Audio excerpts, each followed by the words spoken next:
Szybkość taktowania pamięci RAM jeszcze nigdy nie była tak istotna jak teraz. Różnica wydajności tego samego sprzętu pomiędzy wolniejszymi a szybszymi modułami potrafi sięgać 20 czy nawet 30%, więc jeśli masz już wymarzony procesor i kartę graficzną, z kolei nie wydałeś fortuny na super szybkie kości pamięci, to ten film jest dla Ciebie.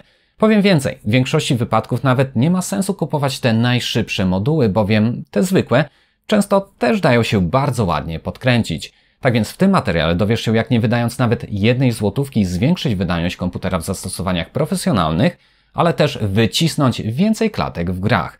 Z tej strony Paweł, a Ty oglądasz kanał Techmaniak HD. Zapraszam! Ten materiał obejrzysz dzięki wsparciu platformy GVG Mall. Jest to ogromny sklep specjalizujący się w kluczach do gier na PC, Xbox, PlayStation czy nawet Google Play. Zdobędziesz tu praktycznie wszystko, od kart podarunkowych do Steama po oprogramowanie pokroju Office'a czy Windowsa. Przestań przepłacać i już teraz odwiedź stronę. Link oraz kod zniżkowy na 20% odnajdziesz pod filmem w opisie. Bez względu na to, czy pracujesz na platformie AMD czy na Intelu, to wyżej taktowana pamięć RAM o możliwie jak najniższych opóźnieniach zapewni Twojemu komputerowi wzrost wydajności. Jest to fakt, tylko jak ten wzrost osiągnąć? Przecież to żadna sztuka wydać mnóstwo pieniędzy na zestaw nowych, szybszych pamięci. Owszem, to by rozwiązało pośrednio problem, jednak nie tym razem. My dzisiaj zrobimy coś o wiele lepszego i na pewno o wiele bardziej satysfakcjonującego, bowiem zakładany budżet wynosi 0 zł i 0 groszy, a oczekiwania co do wzrostu są całkiem spore. I choć brzmi to nazbyt sielankowo, pozwólcie mi wyjaśnić, dlaczego tak się dzieje. Dlaczego na nowej platformie AMD oczekujemy aż tak dużego wzrostu i kto może na nim najbardziej skorzystać? Otóż procesory serii Ryzen w przeciwieństwie do Intela są bardzo uzależnione od częstotliwości pracy pamięci RAM. Nawet nie do końca chodzi o sam fakt, że wyżej taktowana pamięć RAM jest po prostu szybsza. To samo w sobie oczywiście też jest korzystne, ale chodzi tu o coś zupełnie innego. O to, że nowe konstrukcje czerwonych bazują na tzw. chipletach. Aczkolwiek chcąc utrzymać ten materiał tak lekki, jak to tylko możliwe, nie będziemy wchodzić w szczegóły architektury, jej działania czy dokładnego opisu owych chipletów. Wystarczy nam jedynie wiedzieć, że na powierzchni procesora znajdują się oddalone od siebie mniejsze jednostki obliczeniowe, które komunikują się pomiędzy sobą. Im szybsza pamięć RAM, tym szybsza linia komunikacyjna wewnątrz procesora pomiędzy tymi chipletami. W zasadzie można to zobrazować w jeszcze prostszy sposób. Ot taka analogia. Wyobraź sobie, że procesor to odpowiednik miasta, no wiecie, terenu zabudowanego. Można tu jechać z prędkością 50 km na godzinę. Poza miastem 2 razy szybciej, czyli 100. Jeśli podniesiesz dozwoloną prędkość poza miastem, np. do 120, to w mieście automatycznie można będzie jechać z prędkością 60 km na godzinę. To tak czysto hipotetycznie, ale właśnie taka zależność występuje pomiędzy procesorem Ryzen a pamięcią RAM. Jeśli Twoje moduły pracują z częstotliwością 3200 MHz, to wewnętrzna linia komunikacyjna w procesorze pracować będzie dokładnie z połową tej szybkości 1600 MHz.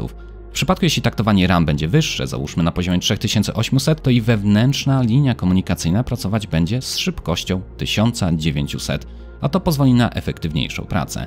Innymi słowy, szybszy procesor i więcej klatek w grach. Oczywiście przedstawiam to w mocnym uproszczeniu i ten, kto zna architekturę, wie dokładnie w czym rzecz, ale dla osoby nie mającej mnóstwa czasu na zgłębianie wszelkich tajników myślę, że takie uproszczenie jest całkowicie wystarczające i pozwoli każdemu zrozumieć mechanikę oraz zależność występującą pomiędzy procesorem a pamięcią RAM. No i powtarzam, jest to takie mocne uogólnienie. Tak naprawdę moglibyśmy jeszcze rozwodzić się godzinami w temacie Double Data Rate, złamania synchronizacji FCLK oraz powstałe w ten sposób opóźnienia, ale naprawdę przypuszczam, że 90% oglądających ten poradnik chce tylko sobie pograć w gry. Pozostała część skorzystałaby z tego wzrostu przy swoich projektach w pracy, ale jeśli ktoś chce dopytać się szczegółów, to jak najbardziej zapraszam do komentarzy. Dobrze więc, idźmy dalej. Poradnik ten oparty jest o 3. generację Ryzena, dokładnie mówiąc użyję modelu 3600X, który spoczywać będzie na płycie głównej z chipsetem X470. Najważniejszą kwestią jest oczywiście pamięć RAM i to ona jest dzisiaj w centrum zainteresowania. Co prawda wszystkie pamięci dają się podkręcić, jedne trochę bardziej, inne trochę mniej, aczkolwiek aby móc najlepiej zaprezentować Wam możliwości takiej operacji, skorzystamy z modułów Corsair Vengeance RGB Pro. Światełka u góry na pewno się ładnie prezentują, ale to nie oświetlenie sprawia, że ten komplet jest taki wyjątkowy. Otóż moduły te taktowane są zegarem 3200 MHz z opóźnieniami CL14. Takie połączenie było niezwykle pożądane od czasu pierwszej generacji procesorów Ryzen i jednocześnie wskazuje na to, że wykorzystane są tu kości BDI od Samsunga. Te z kolei cechują się ogromnym potencjałem, jeśli chodzi o możliwość podkręcenia. Nie bez znaczenia jest też radiator na tego typu pamięciach. Jego zadaniem jest wyrównanie temperatur i odprowadzenie nadmiaru ciepła, co jednocześnie ma zapewnić stabilną pracę systemu. Jeśli masz inne moduły, to oczywiście nie jest to koniec świata i na pewno da się z nich wycisnąć więcej. Jako że będziemy podnosić napięcie, to warto się upewnić, czy Twoje pamięci RAM są wyposażone chociaż w jakikolwiek radiator i czy Twoja obudowa jest faktycznie jako tako przewiewna. Więc do rzeczy. Tak jak już wspomniałem, pamięci te są taktowane zegarem 3200 MHz o bardzo niskich opóźnieniach CL14. Wszystko fajnie, ale takie parametry są idealne dla Ryzena pierwszej generacji, ewentualnie drugiej. Trzecia generacja spod znaku AMD wyróżnia się już o wiele lepszym kontrolerem pamięci, dzięki czemu stać ją na więcej. AMD zaleca pamięć o częstotliwości co najmniej 3600 MHz, z kolei za złoty środek oficjalnie uznaje się częstotliwość rzędu 3733 MHz. Natomiast nieoficjalnie spora część egzemplarzy Ryzenów trzeciej generacji nie ma większego problemu ze stabilną pracą z jeszcze wyższym taktowaniem Infinity Fabric. Te można ustawić na 1900 MHz, dzięki czemu możemy pracować z pamięcią RAM o częstotliwości wynoszącej drugie tyle, czyli 3800. To już sporo i w zależności od Twoich modułów może uda Ci się dobić do tej częstotliwości, może nie, ale to jeszcze zobaczymy. Dobrze, ale kto na podkręceniu pamięci RAM skorzysta? W zasadzie to każdy może ugrać tutaj coś dla siebie. Nawet jeśli już teraz masz bardzo szybką pamięć, to w zasadzie można spróbować obniżyć opóźnienia, co oczywiście zwiększy wydajność. Z kolei jeśli masz pamięć wolniejszą lub nawet sporo wolniejszą, to na tej operacji możesz zyskać właśnie najwięcej. No, może jeszcze więcej skorzystają na tym ci, którzy dzierżą Ryzeny ze zintegrowaną grafiką, bowiem te w całości polegają właśnie na pamięci operacyjnej. Okej, ale tytuł tego filmu mówi o łatwym, szybkim oraz bezpiecznym podkręceniu i danego słowa zamierzam dotrzymać. Tak więc zabierzmy się w końcu do pracy. W opisie pod tym filmem zamieściłem 2 linki do niezbędnych nam tu programów. Pobieramy Typhoon Burner oraz kalkulator. Włączamy obok siebie obydwa te programy, no i w kalkulatorze jedziemy od góry. Najpierw należy wybrać posiadany przez nas procesor i tu łatwo się pogubić. Ryzen pierwszej generacji ma sens, ale jeśli posiadasz Ryzena drugiej generacji, to w tym polu powinieneś wybrać Ryzen Plus, co w zasadzie oznacza drugą generację, ale architekturę Zen Plus. Threadrippery są już mocniej opisane, ale znowu na samym dole widnieje pole Ryzen 2 Gen, który w zasadzie odnosi się do Ryzenów trzeciej generacji. Autor programu miał tu raczej na myśli architekturę Zen 2. Wiem, jest to stosunkowo bez sensu, ale w tej wersji właśnie tak jest i mam nadzieję, że w przyszłości zostanie to wyprostowane. Używam Ryzena 3600X, więc wybiorę tutaj właśnie opcję na dole. Drugie pole wyboru odnosi się do podania producenta oraz rodzaju pamięci i tu właśnie z pomocą przychodzi nam Typhoon Burner, który odczytuje zaprogramowane informacje wprost z kości. Aby to zrobić, kliknij opcję Read i jako, że mam tu wsadzone 2 kości do płyty głównej, to mogę odczytać dane dowolnej z nich. Komplet to komplet, więc obydwie powinny być przecież takie same. Tym samym nie ma znaczenia, którą z nich wybiorę. Po kliknięciu otrzymamy oto takie dane. Nie przejmuj się ilością zanadto, potrzebujemy tylko kilka informacji z tej karty. W środkowej pozycji u góry widzimy, że producentem modułów jest Samsung, a troszkę niżej podany jest rodzaj pamięci, czyli BDI. W kalkulatorze rozwijam pole wyboru i klikam Samsung BDI. Profile Version zostawiam na V1, za to pole Memory Rank jest już bardzo ważne. Tę informację ponownie odnajdziesz w Typhoonie pod wytłuszczonym napisem Organization. Kolejnym elementem jest częstotliwość. Tutaj już niekoniecznie wybieramy to, na ile nasze kości są domyślnie klasyfikowane, a raczej na ile chcielibyśmy je ustawić. Testowane Corsery to gwarantowane 3200 MHz, ale ja chcę od nich 3800 MHz, więc tyle wybieram. Następnym polem jest zegar bazowy, czyli BCLK. O ile przy nim nie majstrowałeś, to pozostaw tutaj wpisane 100. Zaraz pod nim znajduje się pole wyboru ilości modułów. Jeśli masz 4, wybierasz 4, jeśli 2, to oczywiście wybierasz 2. W przypadku jeśli posiadasz tylko jedną kość pamięci, to na pewno warto dokupić drugą, bowiem bez tego nie działa u Ciebie Dual Channel. No ale wracając do tematu, to ostatnie pole wyboru dotyczy posiadanej płyty głównej. Używam konstrukcji na chipsecie X470, więc właśnie taką wybieram.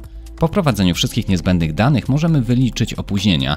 W tym celu kliknij przycisk RXMP i następnie Calculate Save. Dzięki temu wszystkie pola wypełnią się rekomendowanymi ustawieniami, które zaraz wprowadzimy do UEFI. Tylko że tych ustawień wcale nie jest tak mało i trudno je przecież wszystkie spamiętać. W tym celu możesz je wydrukować. Jeśli nie masz drukarki, to możesz zrobić fotkę telefonem lub nawet zapisać wszystkie dane do pliku. Po lewej na dole kliknij przycisk Screenshot i nadaj mu nazwę. Ja wpisuję 3800 z dopiskiem Save. Wiem, że mój procesor, płyta główna i pamięć spokojnie będą działały na tych ustawieniach, ale Ty jeszcze nie możesz być przecież tego taki pewien. Tak więc polecam wygenerować tutaj kilka takich rekomendowanych ustawień dla Twojego konkretnego zestawu, zaczynając od tych niższych wartości. Tak czysto hipotetycznie załóżmy, że masz pamięć taktowaną częstotliwością 2800 MHz. Wtedy wygeneruj w kalkulatorze wartości chociażby dla częstotliwości 3000, 3133 i 3200 MHz. Zapisz nawet wersję Safe i Fast. Wiadomo, że Ryzeny pierwszej i drugiej generacji mają słabe kontrolery pamięci i w nich nie zawsze da radę wyciągnąć więcej niż wspomniane 3200 MHz. Wtedy warto nawet skorzystać z tych ciaśniejszych opóźnień, czyli skorzystać z wyliczeń dla opcji Fast. Jeśli posiadasz procesor serii 3000, to tak jak wcześniej wspominałem, nawet 3733 nie powinno stanowić problemu, ale jeśli jesteś szczęściarzem, to nawet 3800 MHz poleci z zachowaniem pełnej synchronizacji Infinity Fabric. Następnym krokiem jest wprowadzenie tych danych do UEFI, czy jak to woli, do BIOSu. Co producent płyty głównej to inaczej wyglądające UEFI, aczkolwiek przypuszczam, że jeśli jesteś gotów podkręcić pamięć RAM, to takie podstawy jak wejście do BIOSu czy odnalezienie odpowiednich zakładek nie powinny sprawiać Ci problemu. W przypadku płyty głównej Asus wchodzimy do AI Tweaker i tu należy przepisać ustawienia z kalkulatora. W zakładce Tuner zamiast DOCP wybieram manualne ustawienia. Następnie wybieram pożądaną częstotliwość 3800 MHz. Kolejnym i bardzo ważnym momentem jest wybór częstotliwości FCLK, czyli taktowania Infinity Fabric. Tej wiecie, wewnętrznej magistrali procesora. Bardzo wskazane jest to, aby utrzymać jej synchronizację w zgodzie z pamięcią RAM, a ta, jak wspomniałem wcześniej, powinna wynosić połowę. Ustawiam więc na 1900, co jest oczywiście właśnie połową 3800. Zresztą, nawet jeśli spojrzysz na wyliczenia kalkulatora, to zauważysz, że FCLK też będzie tu podane. Jednakże te pole będzie widoczne tylko w przypadku, jeśli masz Ryzena trzeciej generacji. W pierwszej i drugiej generacji nie mieliśmy takiej opcji nawet do wyboru. Teraz dopiero przejdziemy do wpisywania wszystkich timingów. W tym celu szukamy zakładki, która za nie odpowiada. W Asusie będzie to DRAM Timing Control. Tutaj odrobina własnego myślenia jest mocno wskazana, bowiem niektóre skróty z kalkulatora nie są idealnie zgodne z tym, jak nazwał je producent.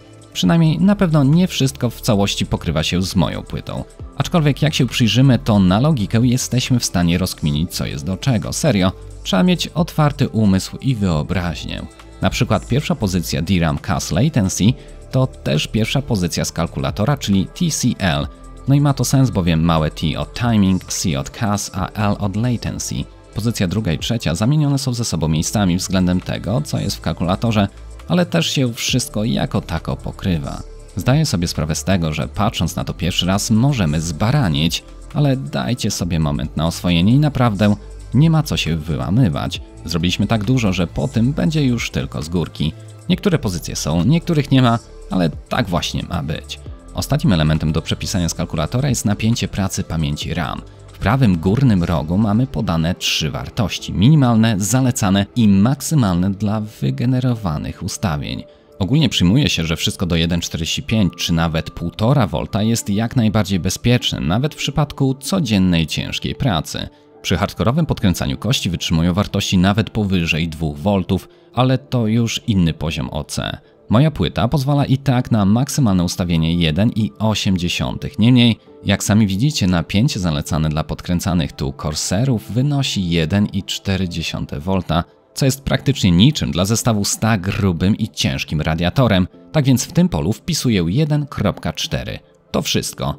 Jak możecie zauważyć na screenshocie z kalkulatora jest wiele więcej wartości, ale nie są one nam niezbędne i w większości z nich i tak się pokrywa. Wciskamy więc F10, można jeszcze raz zweryfikować, czy wszystko się zgadza z kalkulatorem i sprawa załatwiona. Zapisujemy ustawienia. W moim przypadku Windows uruchomił się bez problemu. Wciskam więc lewy Ctrl, Shift i Escape, aby wywołać menadżera zadań. Przechodzę do zakładki Wydajność, Pamięć i widzę, że właśnie ustawione taktowanie na poziomie 3800 MHz jest tu jak najbardziej odnotowane. Jednakże to, że komputer się włączył, to dopiero połowa sukcesu. Pytanie, czy będzie on stabilny. W tym celu można posłużyć się dowolnym narzędziem i jakie wolicie, z takiego skorzystajcie. Ja preferuję AIDA 64. Zaznaczam w niej Stress System Memory, wciskam Start i widząc momentalny wzrost użytej pamięci mam pewność, że test właśnie się rozpoczął. Jeżeli w przeciągu 30 minut nie wyskoczy żaden błąd, to w przyszłości zwykle nie powinno napotkać się na żadne większe problemy ze stabilnością. Mi się trochę zapomniało i dopiero po 40 minutach wyłączyłem test i chociaż byłem bardzo zadowolony z tego wyniku, postanowiłem wyliczyć i sprawdzić też ustawienia dla 4 i 4200 MHz w trybie Fast. Jakby nie patrzył, jest to sporo więcej niż deklarowane przez Corsair 3200, więc sami zobaczcie, jaki mamy tu potencjał. Przy 4200 MHz komputer normalnie się uruchomił, ale AIDA 64 raportowała błąd już zaraz na początku. Przy 4000 niestabilność została wykryta dopiero po 7 minutach stres testu, aczkolwiek wpisałem ciasne timingi, które można by było bez problemu odpuścić, a napięcie ustawiłem na to zalecane, czyli średnie. Tak więc nie byłoby większego problemu, aby nawet tak wysoki zegar pamięci ustabilizować. Wystarczyłoby jedynie odrobinę pokombinować. Tylko że tak naprawdę nie miałoby to większego sensu, bowiem dla Ryzena 3. generacji i tak się to na nic nie zda. Przynajmniej o ile chcemy zachować synchronizację Infinity Fabric z pamięcią RAM. No ale zrobiłem to tak tylko na próbę. Wracam więc do poprzednich ustawień 3800 MHz i sprawa załatwiona. Pełen sukces. Tylko na ile się on zdał?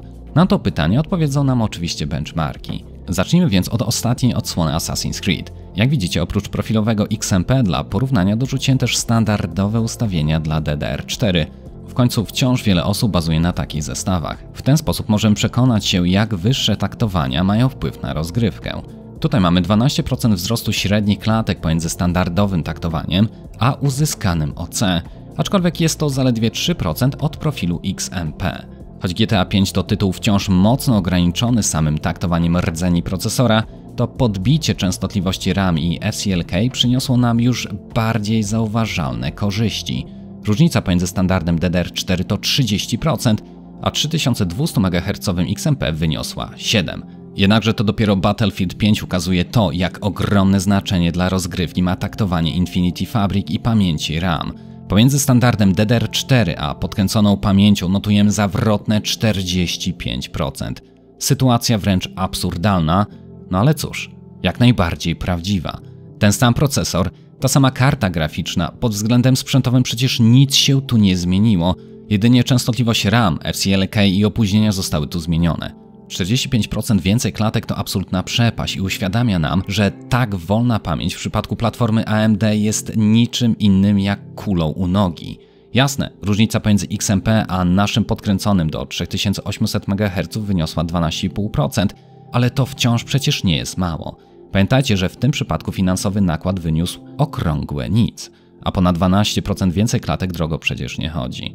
Nie ma więc wątpliwości, że w tym przypadku podkręcenie pamięci RAM zaowocowało wyśmienitym wzrostem, a sama procedura bardzo się opłaciła. Chociaż przedstawiłem tu Wam na szybko zaledwie 3 tytuły, to wzrost FPS zauważalny jest praktycznie w każdej innej grze. Jednak, żeby nie przeciągać tego materiału zanadto, przeskoczmy teraz do tematu produktywności. Podkręcona pamięć RAM i wyższy Infinity Fabric na pewno ma już o wiele mniejsze znaczenie w przypadku renderowania scen trójwymiarowych. Notujemy troszkę ponad 1% wzrost w Cinebench pomiędzy standardem a naszym OC.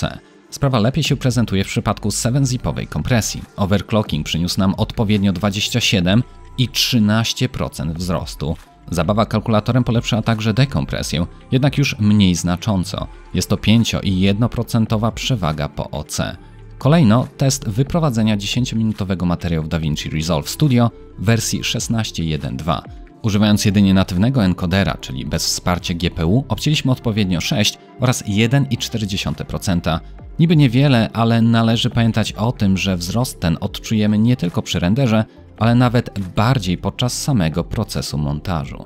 Szybsza pamięć RAM w różnych programach owocuje mniejszym lub większym zyskiem, ale właśnie słowem klucz jest tu zysk. W każdym rozpatrywanym przypadku będzie to korzyść. Spójrzmy więc na podstawy jej pochodzenia, czyli na wzrost samych transferów. Standardowe DDR4, a nasz podkręcony zestaw to 72% wyższy wskaźnik odczytu. Między profilem XMP a naszym podkręceniem widzimy 19% wzrost. Zapis wygląda podobnie, 78 i 19% zysku po overclockingu. Kopiowanie to również 67 oraz 18,6% lepiej. Jako ostatni wykres weźmy sobie czas dostępu. Jest to bardzo ważny wskaźnik dla ogólnej wydajności. Wiele zestawów pamięci pozwala na zgrabne podniesienie częstotliwości kosztem mocniejszego poluźnienia timingów i oczywiście zerwaniem synchronizacji FCLK, co w rezultacie obarczone jest karą w postaci dłuższych czasów dostępu. Im te wyższe, tym gorzej. Nie będę czarował, ale moduły BDI, które zastosowane są w tych testowanych Corsairach, to absolutne marzenie dla każdego zapaleńca wydajności. 3200 MHz przy CL14 z niewielkim podbiciem napięcia daje się w końcu ustabilizować na 3800 przy CL16. Nawet gdybyśmy chcieli zaszaleć, to z troszkę wyższym napięciem da się je w końcu zamknąć przy CL14. Niech będzie to dowodem, że nie ma sensu kupować tych teoretycznie najszybszych zestawów pamięci.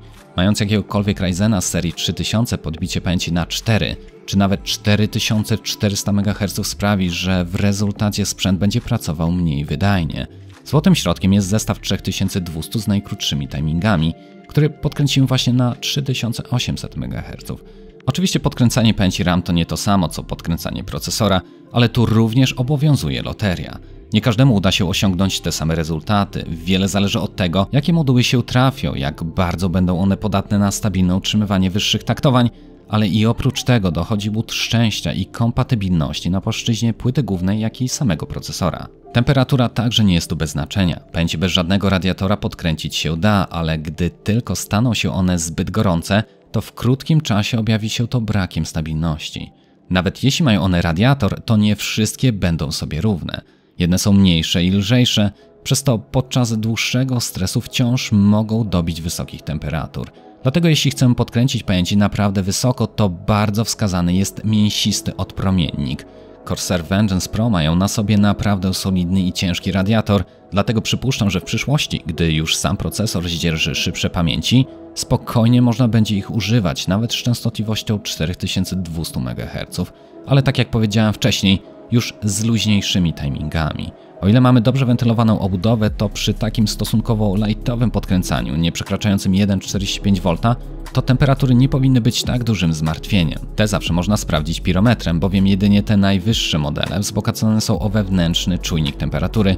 Jeśli masz takie pamięci, to wszelka zabawa z podkręceniem będzie po prostu o wiele wygodniejsza. Dobrze, wiemy już naprawdę sporo i jeśli czujesz, że Twoja wiedza wzrosła, to już teraz kliknij łapkę pod filmem.